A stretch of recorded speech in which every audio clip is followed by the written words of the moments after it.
Aqua సంఘం ఏదైతే ఉందో మన సంఘంలో సంఘాలు రాష్ట్రం చాలా ఉన్నాయి. కొన్ని డైరీ సంఘాలు ఉన్నాయి, కొన్ని సెపరేట్ చేసే సంఘాలు ఉన్నాయి. ఆ సంఘాలతో సంప్రదించి ఇదిగో మేము ఫలానా కారణం వల్ల ఈ రేటు తగ్గుతుంది మాకు ఇది. ఇప్పుడు ఈ ఎమ్మెల్యే కూడా తగ్గించుకుంటున్న ఎక్కడ మీటింగ్లు పెట్టారు మరి మన రుసుకులను బట్టే వాళ్ళు ఏమంటున్నారు, మీరు ఏ సంఘానికి మీకు రిప్రజెంట్ చేయాలి చెప్పండి అడుగుతున్నారు.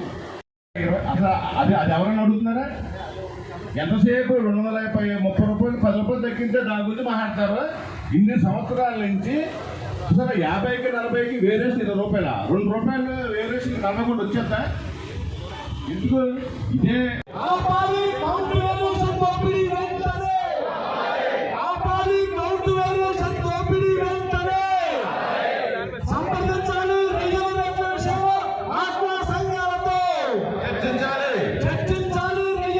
కోరుకుంటూ, లేకపోతే మా రైతులుగా ఆత్మహత్య చేశారో, లేకపోతే మేమందరం కూడా క్రాప్ హాలిడే ప్రకటించి మొత్తం ఆక్వా కల్చర్ ని రద్దు చేసుకునే పరిస్థితి ఉంది. కాబట్టి ప్రభుత్వం వెంటనే స్పందించి ఆక్వా రైతులను ఆదుకోవాలి, ఆక్వా రైతుల సమస్యలు పరిష్కరించాలి.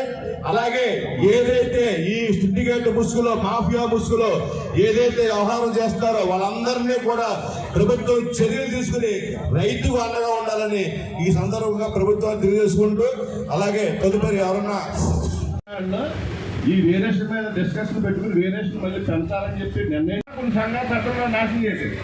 ఇటువంటి దుర్మార్గాలు ఉన్నాయి. సంఘాలన్నీ కూడా కరెక్ట్ కాదు కదా.